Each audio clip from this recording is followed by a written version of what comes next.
Bueno, pues bienvenidos y bienvenidas de nuevo al podcast de Caroteno. Hoy tenemos con nosotros a José, que es una persona que ha pasado pues 10 años de su vida en la cárcel y desde ahí dentro y a posteriori pues se ha involucrado muy activamente con el movimiento anticarcelario, ¿no? Muy bienvenido, José. Bienvenido. ¿Cómo estás? Bien, gracias por la invitación. A ti por venir. Bueno, queríamos empezar preguntándote de entrada si nos lo quieres compartir, cómo fue tu experiencia en la cárcel, qué te llevó ahí, cómo lo viviste. Sí, el tema de la cárcel, ¿no? Bueno, yo realmente mi primera orden de búsqueda de capturas por no presentación al servicio militar. Hay que ser conscientes que yo nací en el año 70, que era obligatorio sí o sí. Claro. Y bueno, pues fui insumiso, aquello me costó una orden de búsqueda de captura. Y bueno, a partir de aquí pues, mi vida pegó un vuelco, un cambio, porque en el momento que coges ilegalidad, clandestinidad y demás, pues tu vida cambia mucho, ¿no? Y bueno, y aquí pues entré en una espiral, diría yo, de propia lumperización de vida y demás. Y luego caí ya teniendo 27 años de edad en prisión. Fui condenado por 2 robos, una expropiación de identidad bancaria y otra una empresa caja fuerte. Y me quedé condenado a 8 años y 8 meses, de los cuales pagué un total de 10 años y 8 meses. 2 años más de lo que teóricamente, legalmente tendría que haber cumplido. ¿Y por qué se alargó la condena? ¿Qué pasó? Por el llamado motín de Cuatro Camins, año 2004. ¿Estuviste en el botín de Cuatro Caminos? Sí. Wow. Y bueno, y ahora va a ser 20 años, este 30 de abril hará 20 años de aquello. Y aquello pues me costó un decreto de prisión incondicional sin fianza, de incomunicación, estuve en régimen FIES 5 años también, y demás, con todo lo que ello supone, dispersión y demás, ¿no? Wow. Por esto más o menos me encontré en prisión, ¿no? ¿Y cómo fue tu experiencia ahí dentro? Bueno, la experiencia de la cárcel es una experiencia... hay muchas personas y socialmente es algo que la cárcel se estigmatiza, como que se aparta, se separa, se divide y demás, como si no fuese parte de la sociedad, ¿no? La cárcel es parte de la sociedad. Por mucho que se quiera apartar, aislar, no va a ser totalmente invisible. Y bueno, pues ya una vez yo en la cárcel... ¿Cuál era la pregunta? Es que se me fue en un momento. ¿Cuál fue tu experiencia dentro de la Mi cárcel? experiencia, ¿no? Sí. Bueno, pues la experiencia de la cárcel, claro, aquí no, la experiencia de la cárcel, para mí la cárcel ha sido parte del proceso de lucha, tanto individual como colectiva, y la cárcel es un tránsito. La cárcel a veces hay que asumirla como es, porque querer no asumirla es no ser consciente de que es la herramienta que el Estado va a utilizar contra ti y contra la sociedad. Y entonces, bueno, pues yo soy un poco de esta condición, no de coger. Pues claro, también cuando no se coge el asumir con la cárcel, y yo suelo decir que se coge al mismo tiempo el papel de la víctima, ¿no? Porque al final, ¿cómo se victimiza? Invisibilizando, estigmatizando, no asumiendo tú como parte de tu vida, que tu propia identidad, porque al final lo que la dominación quiere es esto, ¿no? Es como que has hecho algo malo, olvídate de ello, borrarte tu conciencia. Sí. Al final siempre invisibilizar y externalizar y esconder todo lo incómodo, ¿no? Ahí está. Y bueno, entonces, claro, ¿no? Entonces, bueno, la condición es otra, ¿no? Yo, por ejemplo, de víctima, para mí no es víctima, es un accidente, o incluso me parece que es un neologismo víctima, ¿no? Porque él viene como de un accidente, y esto no es un accidente, esto es algo organizado, provocado por parte del Estado, y esto se llama represión, y a las personas que la sufren, represaliados Sí. o X, pero no víctimas. Exactamente. Víctimas de un accidente o de algo que ha sido como algo como que no se ha querido ejercer, una víctima, pero claro, porque para mí y para muchas personas la dominación por parte del Estado lo primero que hace es el tema de las palabras. Ujú. El tema de las palabras, ¿no? La dominación del lenguaje para Que tiene mucho someter. poder el lenguaje. Claro, no, por ejemplo, nos hacemos ideas porque el tema punitivista pues tiene mucho de punitivo de oralidad. Le pongo ejemplos, ¿no? La palabra reinserción, ¿no? Reinserción. Protección en sí no asume como trabajo, como un trabajador tampoco, o sea, se está como reinsertando, ¿no? Cuando allí trabajan, demás. Pero también al mismo tiempo borra también trabajo, borra la palabra de esclavitud, que viene de trábala y demás.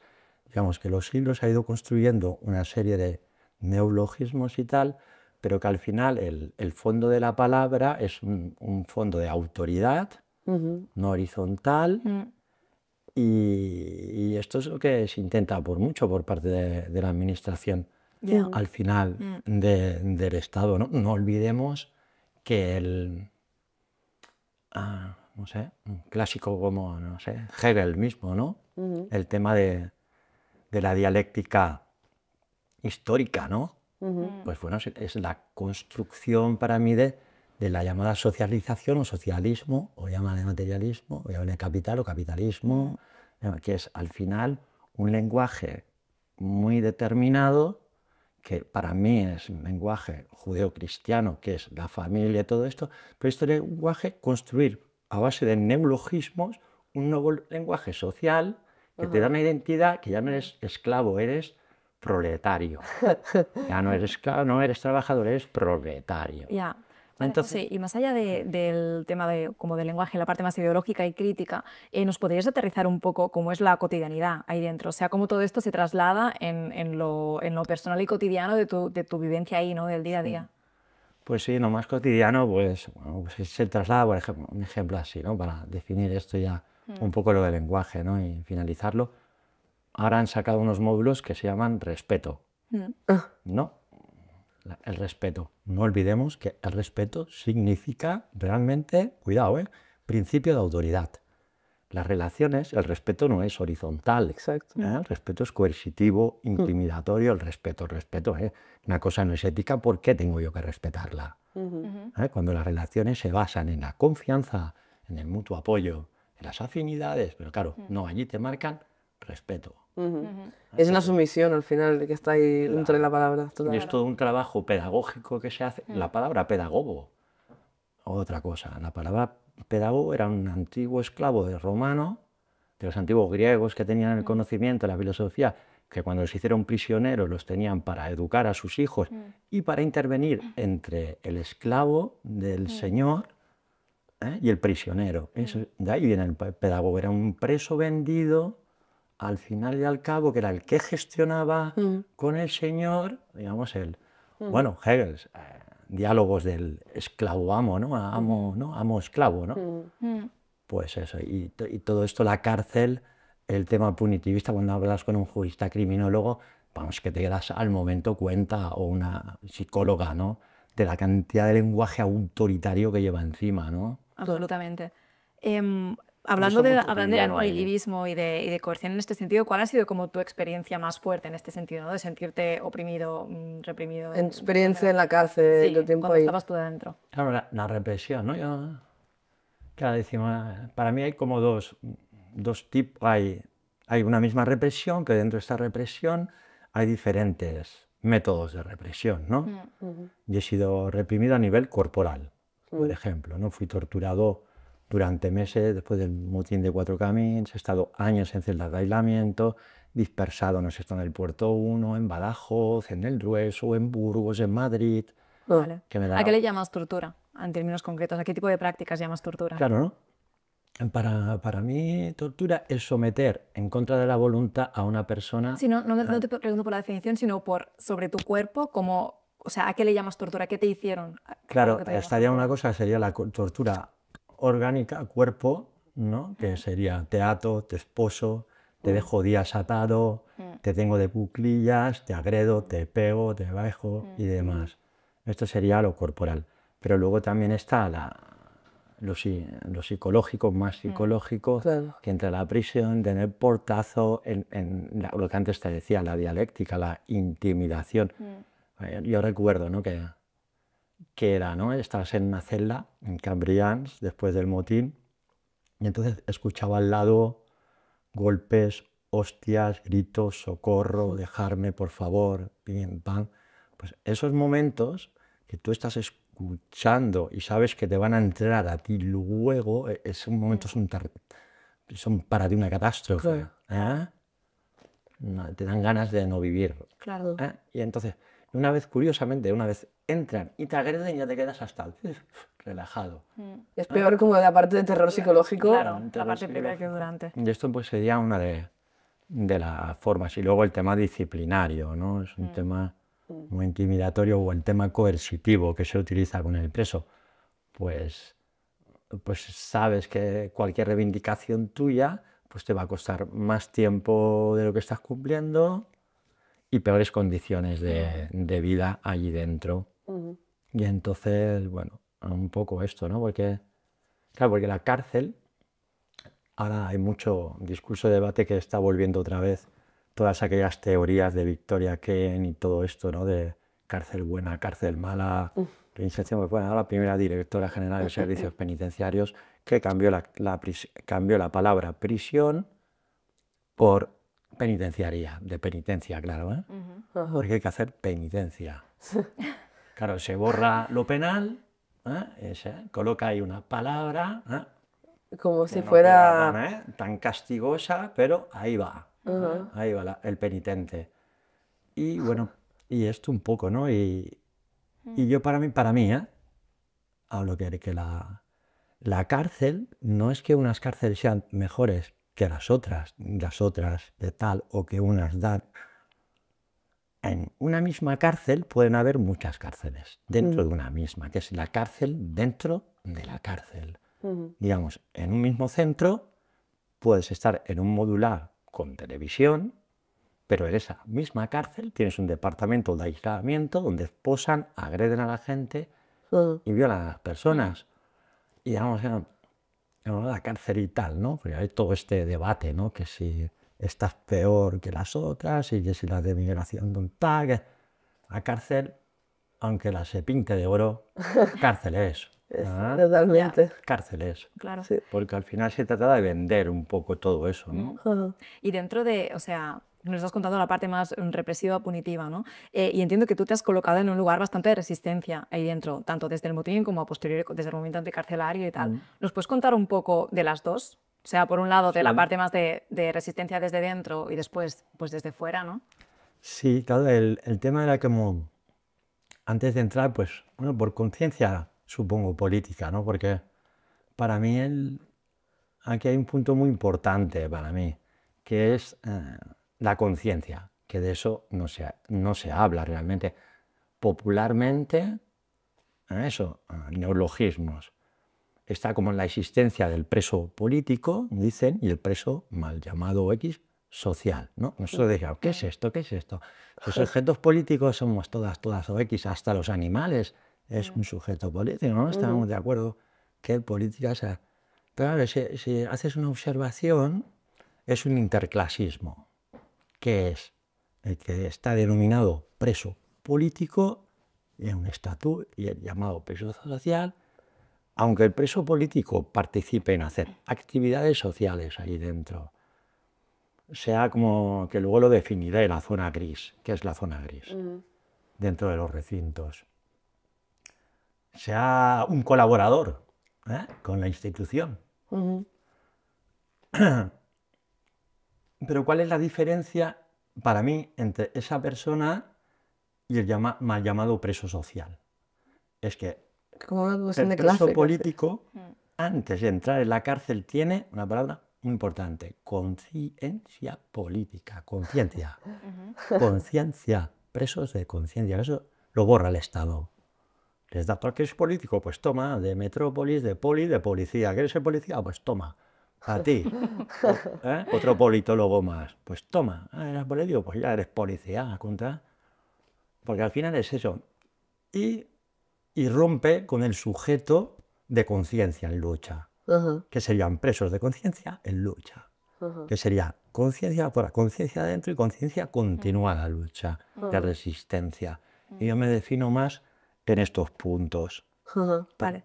Te preguntaba más como a nivel más concreto y experiencial, ¿no? ¿Cómo ha Sí. sido tu experiencia de lucha y de resistencia ahí dentro de esto? Desde, si nos quieres contar un poquito cómo fue el tema del motín o qué tipo de acciones llevabas tú a cabo Claro, para... ¿de qué forma resistías o luchabas dentro de la cárcel? Exacto. Sí, claro que ya al entrar, pues, claro, te inicias individualmente, pero siempre colectivizas, ¿no? Por ejemplo, allí ayudaba mucho porque, bueno, pues es así, la cárcel, hay una carencia de estudios, de conocimientos por parte de la población enorme, porque al final la cárcel es marginalidad, es pobreza, y es Sí, así. total. Y entonces, pues yo estuve mucho tiempo pues que hacía recursos, denuncias, apelaciones, quejas, alzamientos, porque allí la lucha se convierte mucho en la queja y en la denuncia, ¿no? Total. Y entonces este fue más que todo mi proceso de lucha, ¿no? Que nos llevó hasta el llamado motín de cuatro caminos. ¿En qué consistió?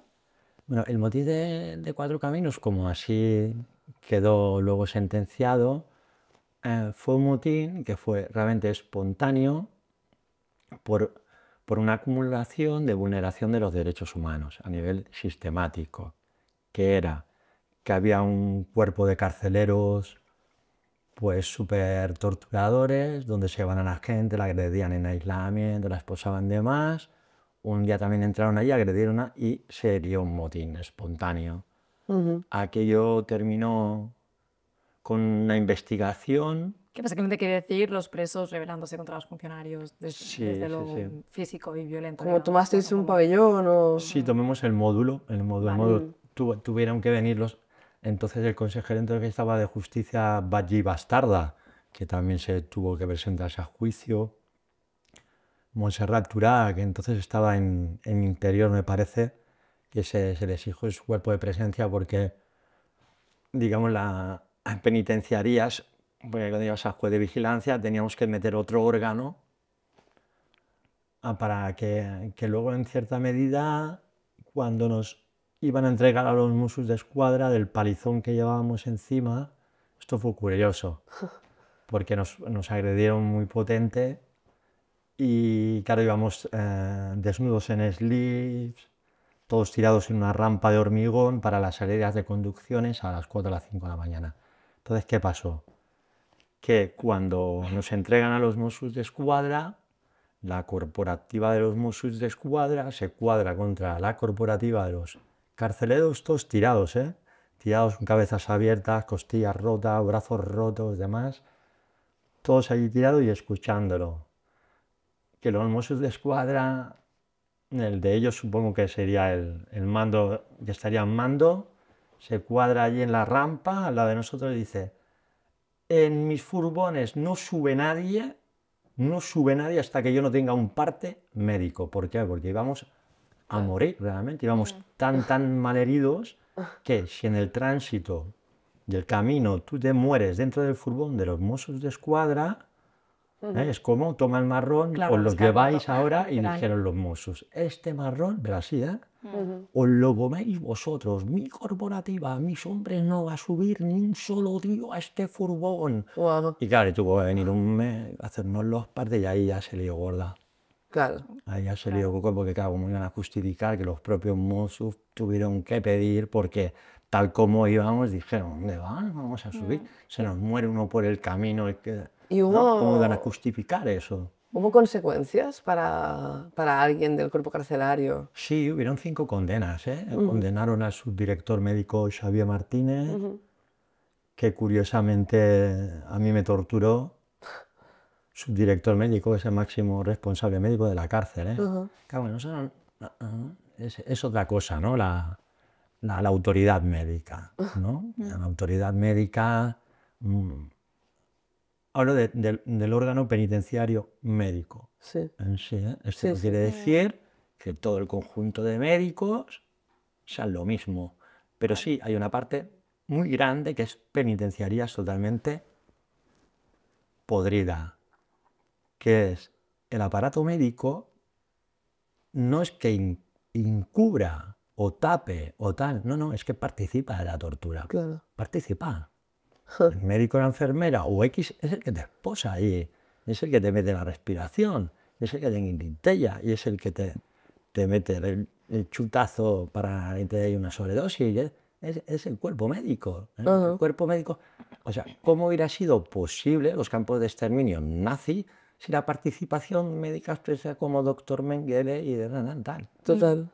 ¿No? ¿Cómo puede ser? Pues, y aunque nos parezca surrealista, la corporativa médica carcelaria, yo lo digo a boca llena porque he sido torturado, son unos torturadores. Sí, sí. Y además son los máximos responsables porque al final, claro, el médico es la autoridad. En una sala, su palabra es lo que va a prevalecer ante la declaración de la población civil. Claro. ¿Eh? Otra vez, a ti particularmente, ¿qué fue lo que te pasó con el cuerpo médico? A mí, por ejemplo, en Cuatro Camins, cuando estábamos ya en el apartado de ingresos para ser trasladados, me habían agredido un montón, me levantan del suelo los carceleros, cogen una porra, me llama Acrata Listillo, de la pandilla, y que llame a la consellera. A ver dónde está ahora Montserrat Tura. Y llama a la consellera, y me llama, porque a ellos les supo muy mal mi palabra. Yo salí absuelto del juicio, yo ni agredía a nadie ni nada, pero claro, el tema de la palabra, cuidado. Claro. Pude hablar con los medios, Claro. salieron las torturas hacia adelante y esto a mí, curiosamente, fui el único preso que acabó en el puerto 1 de Santa María. El que no había agredido desde lo físico, curiosamente a mí me colocaron un FIES 1 control directo, puerto 1 de Santa Pero a ver, María. porque si tú ayudabas, ¿no?, a articular y a dar voz a los otros presos, les dabas más miedo tú con la palabra que no los otros presos agrediendo físicamente, ¿no? Y esto fue así, evidente, o sea, los propios que estaban, digamos, implicados, firmados y tal. Sí, pero la pregunta era como a ti particularmente con el personal médico de prisión, ¿cuál fue tu Mi experiencia experiencia? muy Sí. mala. Estando, por ejemplo, después de las agresiones con porras del subdirector médico, en Cambrians estuvimos 64 días, aquí traigo el documento, que me agredían todos los días, mañana, tarde y noche, me hacían dormir, que no podía dormir, con luces, fogonazos sentido dentro de luz, de la celda. Piensa que estuve, es que suena surrealista, pero está acreditado. Piensa que estuve 2 meses esposado en cama, o sea, esposado a pata de cama, con todo lo que ello supone. Algunos días me liberaban horas y tal, pero normalmente cataclás. Y lo pasé muy mal porque el servicio médico, que era el que tenía que denunciar, que va, todo lo contrario, venía de mí, no te quejases, no te quejases. No, muy mal, servicio médico fatal. Vale. Y volviendo a eso, los actos de resistencia, ¿no? A posteriori, ¿no? de tu paso por la cárcel, te pones de forma muy activa a participar en el movimiento anticarcelario, ¿no? De entrada, ¿cómo entras tú en el movimiento anticarcelario? Claro, yo estando dentro de la cárcel, estando ya en Lérida, Ponent, llevó una lucha en contra del tema laboral, el tema del CIRE y todo eso, unas demandas. ¿Puedes contar qué es el CIRE para las personas que no lo Sí, sepan? Centro de Iniciativa de la Reinserción Social, que es pues es una empresa subcontratada privada que tiene contratos con la Generalitat a nivel de talleres productivos, desde parasoles, ropa, piezas de automóviles, todo tipo de frenos de coche. Bueno, pues tienen mano de obra súper barata porque les pagan una auténtica miseria por decirte algo, 80, 100 euros al mes, sin asegurar. Bueno, y según la teoría, es que se están rehabilitando. Esa es la teoría, pero claro, empresa CIRE es una empresa, bueno, trabaja hasta con Reimat, haciendo cajas para, ¿no?, este vino que se toma la burguesía o el cava y tal, bueno, que la gente sepa que las cajas de madera las hacen los presos, vamos, con contenido económico súper degradante y bajo. Y Qué parecida es la rehabilitación a la esclavitud, ¿eh? eh, es un poquito, es eso, sí. Bueno, es que el preso hay que, igual que hay que pensar que el preso a mediados, por ejemplo, me parece que es en el siglo XVI, ¿no? En los Austria, es donde las penas se vuelven de encierro a tiempo, ¿no? Pero antes Fíjate. como que la pena era corporal, desde lo físico, de castigo y tal, Ah, pero no a un encierro a tiempo. Y luego antes ya de la Primera Mundial ya empiezan el experimento mucho a que el prisionero se vuelve materia, se vuelve algo productivo, algo que sangrar, ¿no? Y bueno, y toda esta, lo que antes hablábamos, ¿no? Sí, Y bueno, y un poco esto. vale. Entonces, o sea, te empiezas a involucrar desde dentro ya al movimiento Desde dentro, anticarcelario. sí. ¿Y qué significa para ti el empezar a involucrarte? ¿De qué forma lo haces? ¿Cómo te ayuda de alguna manera? Sí, sí, contacto con grupos, con asambleas, y empezamos a hacer realmente relación, ¿no? Es un tema de mutuo apoyo, de ir haciendo relaciones, conociéndose, confianza. Y claro, va muy bien allí dentro tener estos apoyos, ¿no? Porque, claro, no decimos qué es el encierro, qué es el encierro. El encierro, ¿no? Claro, eh, encerrarte físicamente, sí, pero cuando tienes esos apoyos de los grupos, pues va muy bien, ¿no? Porque al final, pues yo pude realmente que me entrase mucha información, de poder estudiar autodidácticamente, un montón de cosas que allí en la biblioteca no las vas a conseguir nunca. Y Y ellos desde fuera te podían mandar materiales, libros y así también. depende normalmente, yo por ejemplo estando en el puerto tenía designado un director docente. Ujú. Este director docente En la cárcel. en la cárcel, que es el que te sigue los estudios y tal, si los haces como yo. Y entonces con que los haces a la distancia y esto, pues cualquier paquete envían, él lo revisa, si es de estudio y tal, y te lo entrega. Pero bueno, tienes luego mínimos, ¿no? Que te dejan, pues, 4 libros de tal, tantas libretas, los puedes ir cambiando, entregas uno, te dan los otros, Jolín. no puedes tener acumulación de libros, demás, demás. Ajá. Y luego, depende de la situación que tengas dentro, esa es una situación que puedes estar haciendo los estudios y otra que estés de encierro total, enfrentamiento con ellos y no te den nada, vamos, no te den ni un boli para escribir. Claro. Porque lo van a usar todo lo que puedan como herramienta para doblegarte, ¿no? Al final. Ahí está, entonces bueno, depende mucho de cada situación. Claro. ¿Cómo se articula de por sí el movimiento anticarcelario? ¿Cómo ¿Cómo se articula?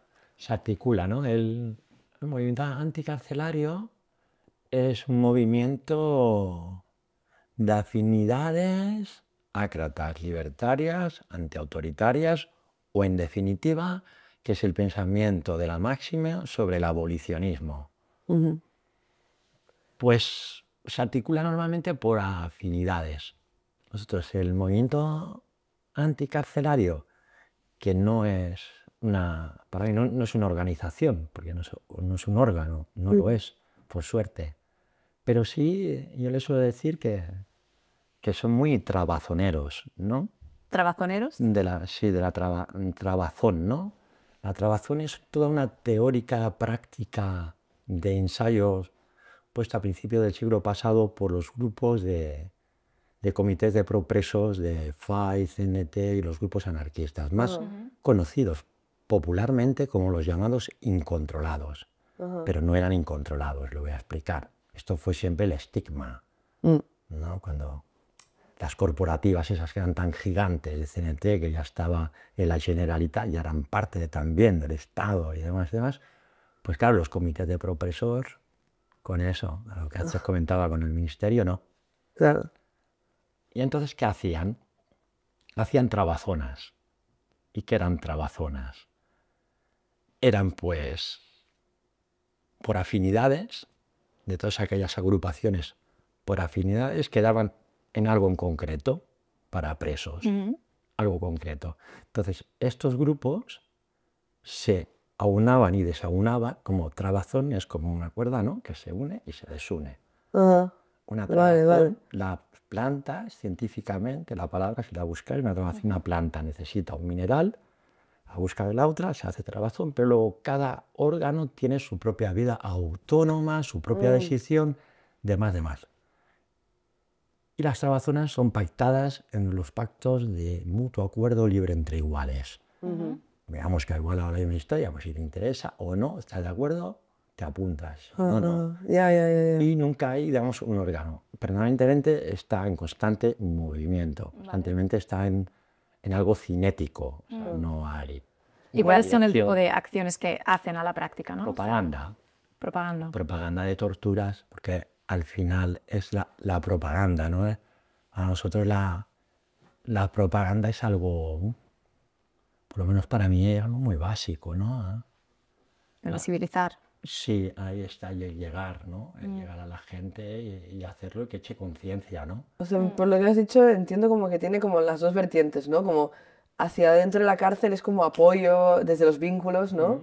Y como desde la información y simplemente el estar ahí, ¿no? El hacer red. Y hacia afuera es como esa visibilización o ese efecto opuesto a lo que intenta hacer el sistema, ¿no? De tapar o de invisibilizar o de legitimar la cárcel, ¿no? Como oponerse a eso a nivel discursivo. ¿Serían esas dos vertientes lo principal, o? Sí, serían esas vertientes. Luego, dentro de la cárcel, digamos, esto sería como por afuera. Luego, dentro de la cárcel es más complicado porque, claro, el tema de las afinidades somos menos. También hay que echar conciencia que también hay mucho presismo sobre el tema del preso, la figura del preso y caer para mí en... ¿A qué te refieres con presismo? El presismo es cuando se hace un ídolo de algo. Eso es presismo. Y entonces, para nosotros en nuestro trabajo más personal es conocernos, darnos apoyos, las necesidades, cubrir con necesidades. Sobre todo en el tema de los abogados, que se coordine entre los de dentro con abogados de fuera, que tengan visitas para generar a la institución que sepa que no estamos solos. Eso es muy importante. Claro. Las visitas, las cartas, la correspondencia, el apoyo también a las familias que lo necesitan, los traslados y bueno, son bastante como relaciones así, como un poco informales, le diría yo. Claro. En el aspecto que no hay nada marcado como... Y que nosotros decimos, ¿no? Para mí los grupos en sí de apoyo a presos anticarcelarios y de corte abolicionista hacen cosas que para mí son como muy importantes, que a veces las personas no somos conscientes, pero hay que entender que muchas personas, lo que antes he dicho de presos de conciencia, los grupos de apoyo hacen muy buen trabajo a nivel, por ejemplo, si estoy yo dentro, que ya tengo conciencia y puede algún compañero de allí también echarle conciencia y que esta persona quiera realmente su vida empezar como a luchar y a entender que es un sujeto político y demás, y todos estos lazos, todas estas trabazones son importantes. Luego los grupos de... Nosotros, por ejemplo, planteamientos políticos, no, ni los buscamos ni siquiera los deseamos. ¿Por qué? Bueno, pues por otra lógica, que es otra cosa para nosotros también a recuperar. Sé que para las líneas marxistas esto va a ser lo que diga la hostia, yo digo que va a ser el apoliticismo, claro. Y decimos, ¿qué es el apoliticismo? El apoliticismo para mí es la mutua ayuda. Existe antes la necesidad de la ayuda que el nacimiento de la política o la filosofía. El cubrir las necesidades. La necesidad nace antes que el nacimiento de la política. ¿no? Y una pregunta, al movimiento anticarcelario actual, ¿qué crees que es qué tipo de ayuda justamente le puede venir mejor, ¿no? Hoy en día, como más personas participando, más recursos económicos, otra cosa. Sí, claro, yo suelo decir que es difícil, ¿no? saber exactamente qué es lo que necesitas, porque cada caso son muy específicos. Pero yo siempre digo que hay que olvidarse un poco, porque al final eso te bloquea, es en los planteamientos políticos. Digamos, la mejor ayuda que se puede dar a un preso para mí es planteamientos políticos fuera, te vamos a darte un apoyo, vamos a darte el tema del abogado, intentar cubrir necesidades y que esas relaciones vayan creciendo, se vayan fortaleciendo, porque al final nosotros no queremos ser políticos, pero sí deseamos hacer una nueva familia, no la familia cristiana. ¿Y la familia cuál es? La anticarcelaria, que aunamos, que nos conozcamos, que hagamos esos lazos, esas complicidades, que al final es parte de nuestra vida. Y qué importantes son los cuidados al final, ¿no? Porque podemos cuestionar políticamente lo que sea, pero si al final en el tour de cada día no nos cuidamos entre nosotras o nosotros X, pues ya me contarás, como digo yo, lo político, si los cuidados nacen de antes que la política. Pero esto es lo que se intenta borrar por parte del capital y por parte de los estados. Es que no haya ayuda, no haya tal, todo sea política, todo sea materialismo, todo sea tal.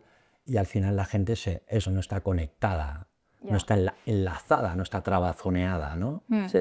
Escúchame, y dentro de, o sea, dentro de la crítica a la cárcel hay pues, las dos grandes posiciones, ¿no? El abolicionista y la reformista, ¿no? Debemos hacer la cárcel mejor y más humana. ¿Qué le dirías a un reformista? ¿A un reformista? Bueno, yo a un reformista le diría que el capitalismo se mantiene a base de reformas. También le diría que la cárcel no es la solución, es el problema. ¿Y cuál es la solución? La solución no la hay. Pienso yo que no la hay solución, porque esto de la solución final, esto es muy autoritario. Porque, claro, pues fíjate si hubiese esto, ¿no? Quien hubiese no teorizado cómo habría que hacer, esto es muy complicado. Pero sí hay una cosa que yo estoy bastante convencido, que es que lo que hay no vale. Entonces esto no lo quiero. Y que al final lo que hemos antes hablado un poco, ¿no?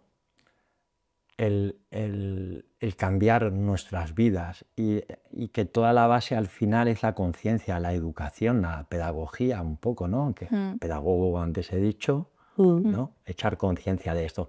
Que a nosotros hay datos que es muy curioso de esto, ¿no?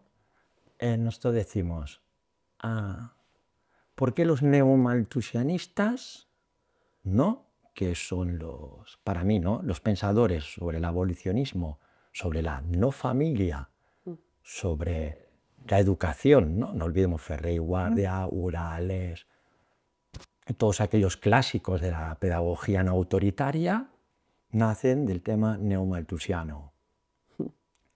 ¿Y qué querían cambiar las neomalthusianas? Lo primero era nuestra educación, la educación no autoritaria. Vale, o sea, la respuesta a la pregunta, ¿qué propuestas tenéis, ¿no? para sustituir la cárcel? La respuesta del movimiento anticarcelario sería la educación. Claro. Vale. Una educación, la conciencia al final, ¿no? Y cambiar todo esto, ¿no? Toda lo que es la estructura al final, ¿no? Es la cárcel, la propia familia, como se decía, ya es una cárcel en sí.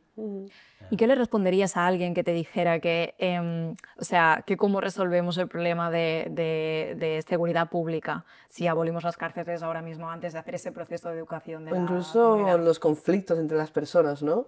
Como, ¿por qué vía optarías? Yo siempre digo lo mismo, un poco así o lo que yo siento, mejor dicho. Para mí el tema punitivo, castigo, es un tema de venganza y de odio y de meterte tú mismo un mal rollo encima.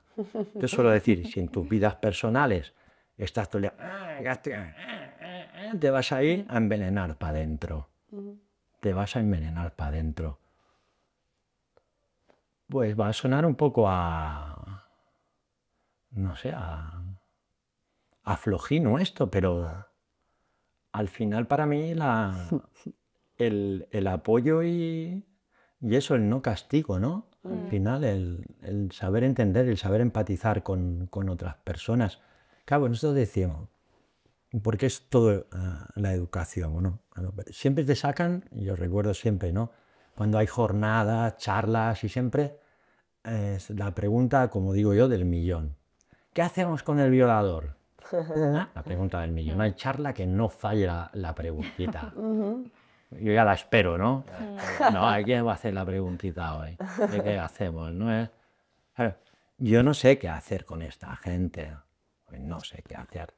Pero claro, yo tengo muy claro que cuando a los críos se les mete un lenguaje patriarcal, machito y tal, pues esto se está generando esta historia. Se están produciendo Pero esto. una vez ya la tenemos, ¿no? Claro, volviendo a la pregunta de las conferencias, Claro. ¿no? ¿Y ahora qué hacemos, no? ¿No? ¿Tienes una respuesta, una intuición hacia ahí? Yo lo único porque yo en las políticas genéricas o globales, para mí, es algo inexistente porque no es válido. Pero en lo micro, digamos, a mí en lo micro, yo lo que haría, si tuviera un conflicto, claro, en un conflicto suele decir, ¿a qué niveles, no? ¿A qué nivel es el conflicto? Hay una cosa que yo suelo decir, que cuando la maldad humana, como decía Primo Levi, es una existencia, también hay un instinto primario que es la legítima defensa, de salvaguardar tu vida, que eso es un instinto, y eso ya no entraríamos dentro de una teórica. No. Aquí la moral, la ética quedaría un poco aparte, pero sí, yo suelo decir lo mismo, no delegues lo que tú puedas solucionar, no delegues. O sea, si el conflicto fuera personal contigo, te defenderías, y si el conflicto fuera con una persona que no tuviera la capacidad de defenderse, Es que esa persona no tuviera, dices tú, ¿cómo se intervendría? cuando hay un abuso de poder, cuando hay, qué sé, un caso de los menores, por ejemplo. Claro, ¿no? No sé. esto nosotros a otros niveles en los colectivos ya se está trabajando, que es cuando hay un conflicto entre compas y tal, pues normalmente de gestionarlo entre dos personas o tal, de intervenir entre esas O personas sea, que la misma como comunidad, mediadores, digamos, ¿no? sea la que se haga cargo del conflicto entre dos personas, Exacto, ¿no? pero no desde delegarlo lo punitivo, al sino- Estado, a un juez que va a decidir. Yo pienso que son más decisiones en común para intentar buscar algo de, no sé si soluciones, pero sí salidas. Yo viajando muchas veces, por ejemplo, con los zapatistas, también en comunidades indígenas y así, he visto muchos ejemplos de eso a la práctica. O sea, creo que la clave es, o sea, como esa perspectiva en la que no se hace una separación, ¿sabes? En la que no se traslada hacia lo externo, ni la decisión, ni el castigo, ni tampoco esa separación clara entre el que hace algo o el que lo recibe, sino simplemente a nivel comunitario, pues se gestiona, se habla y es toda la comunidad, incluyendo pues a las personas que han tenido el conflicto, ¿sabes?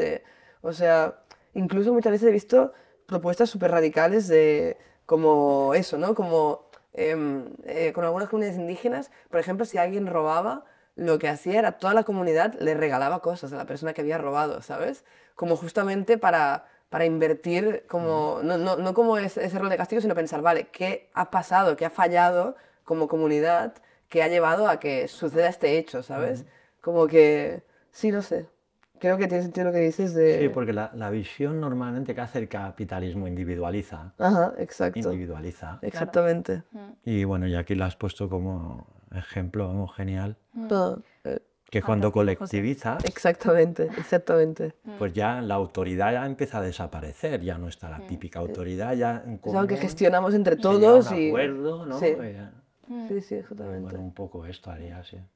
Pues escucha, José, normalmente en todos los podcasts tenemos un pequeño juego preparado, ¿vale? Para las personas invitadas. Vale, sí, sí, sí.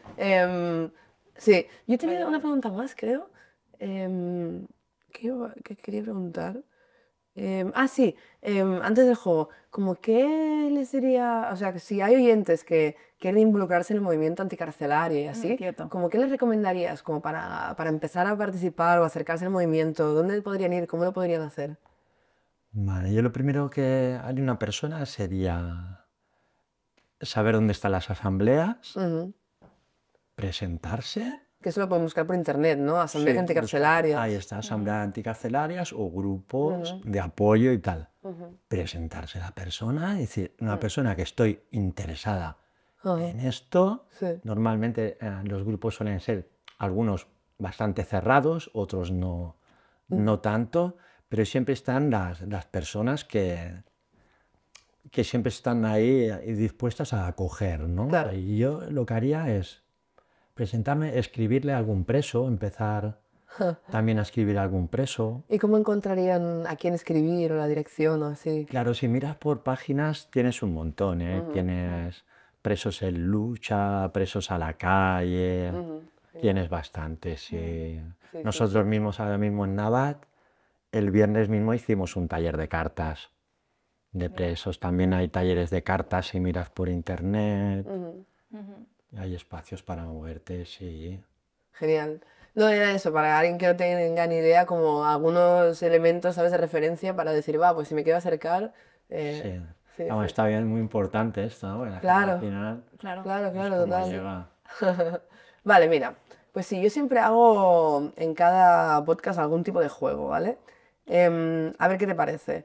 Yo había pensado, para el juego de hoy, em, imagínate que durante un día, ¿vale? Solamente durante un día, em, te ponen a ti de director de una cárcel, ¿vale? Y no, claro, no puedes abolirla porque si tú dijeras, bueno, esto lo derrumbamos todo, te sacan de ahí, ¿sabes? O sea, durante un día te dejan a ti gestionar como conflictos o cosas concretas que están sucediendo, ¿vale? Entonces yo te voy a plantear algunos conflictos y tú me vas a decir qué harías como director de cárcel durante ese día para resolver ese conflicto o para lidiar con esto. ¿Te parece bien el juego? Venga, va. Vale.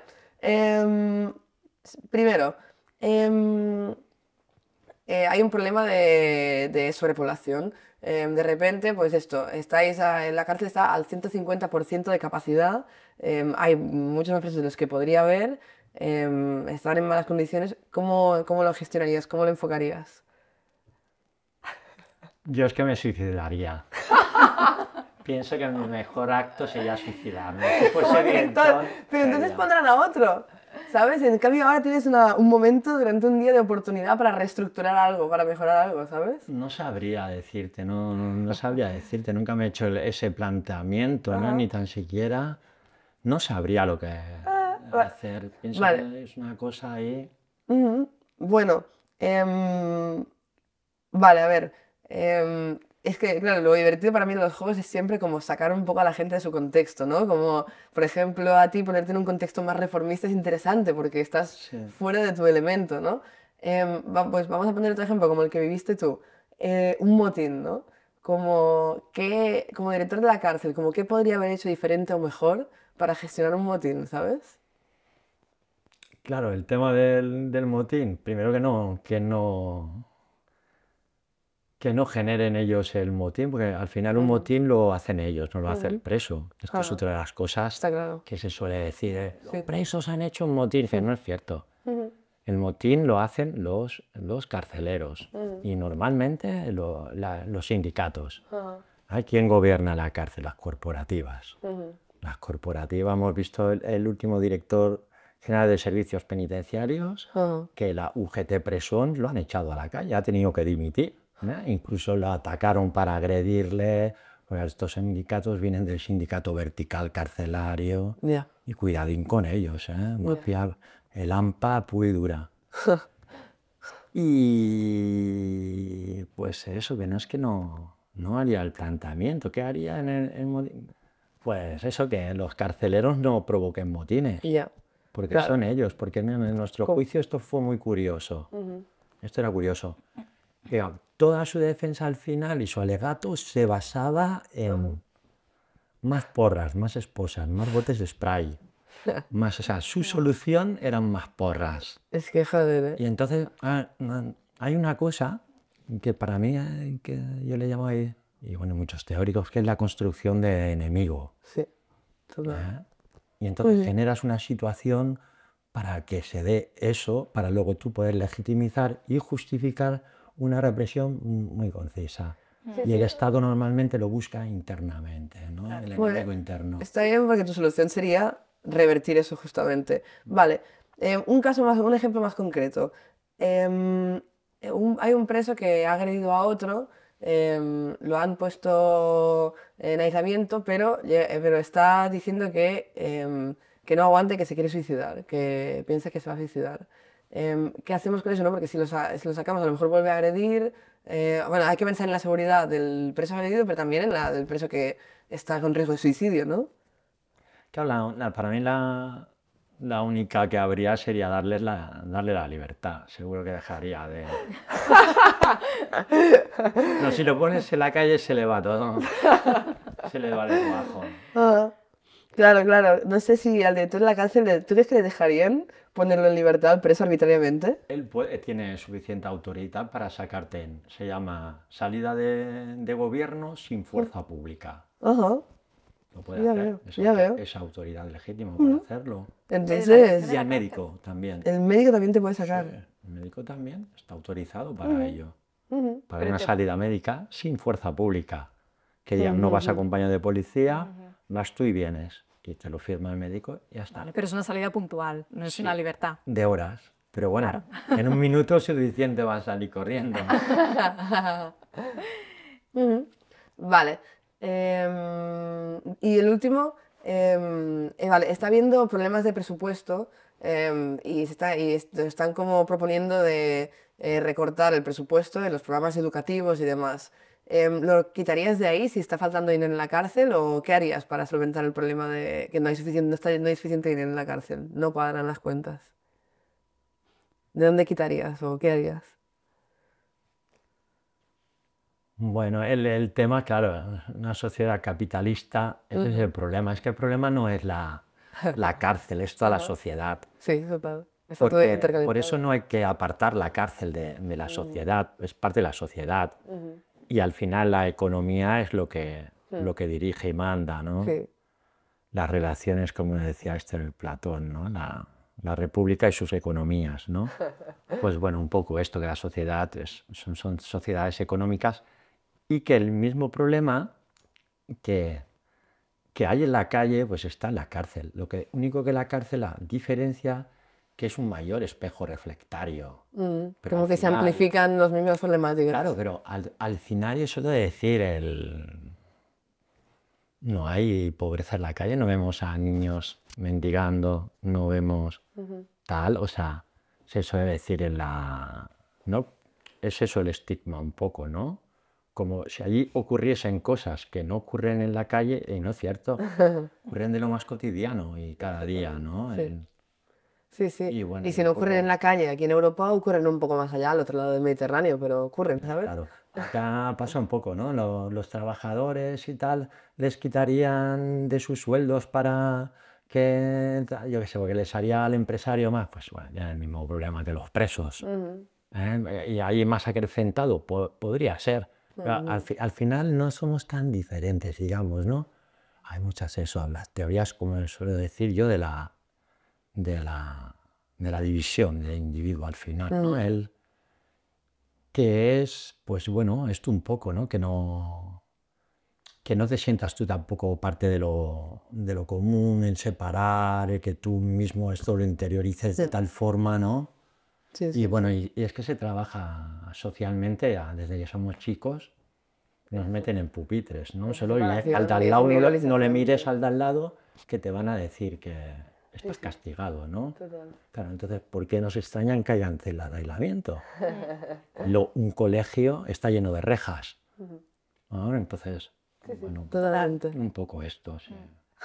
Y oye, José, hay una pregunta que siempre hacemos en este podcast, que es como nuestra pregunta peaje, que no te hemos hecho aún y creo que la respuesta puede ser interesante, que es como, ¿cuánto dinero has dado como a causas benéficas, ONGs y tal en el último año? O a colectivos, colectivos. Claro, no, a ONG y eso no, pero a nivel colectivo sí. Bueno, yo supongo que seré, bueno, para lo que yo puedo alcanzar para mí es mucho.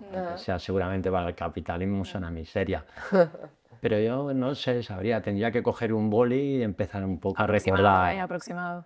Pero yo seguramente cada año en viajes, en presos, en comunicaciones, en solidaridad y tal, me venga gastándome unos cuantos miles, diría yo, y todo, ¿eh? Al cabo del año sí que hago muchas cosas. No sé, ahora en este último mes he estado en 3 prisiones. Y todo eso realmente es un coste. Y luego al preso hay que darle también unos mínimos que necesita y demás.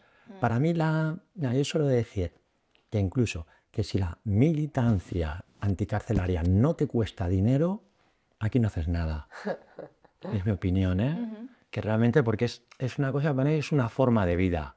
Sí. Yo, por ejemplo, me autogestiono autónomamente con algunos mantenimientos de jardinerías y hago podas de altura y demás. Pues vengo, trabajo 2 o 3 semanas, cobro, y a la que tengo 500, 400 euros, me voy a un compañero, me voy con unas jornadas o preparamos algo y tal. Porque para Como mí, ¿qué porcentaje de lo que ganas al año dirías que acaba destinado a la causa anticarcelaria? Como más de la mitad. sí, por ahí, la mitad o así. Maravilloso. Cada día me gasto. Ayer mismo compré un bote de spray, aunque sea en 4 o 5 euros. Claro. Pero es que es todo, Sí, ¿no? sí, sí, Es esto, totalmente. lo otro, aquello. Y un poco esto, sí. Genial. Pues mira, para ir cerrando, tenemos como un último pequeño juego que básicamente consiste en un juego de asociación libre, ¿vale? O sea, te decimos 10 palabras y después de cada palabra tienes que decir la primera que se te venga a la cabeza. Vale. Te decimos una palabra y lo primero que te pasa por la cabeza. Vale. Sí, está... Ahí está. Vale. Disparo, ¿vale? Zanahoria. Patata, ONG. Estado, Cárcel. tortura, Privilegio. sumisión, Policía. represión, Activismo. conciencia, Altruismo. consciente, Dinero. muerte, Vis a vis.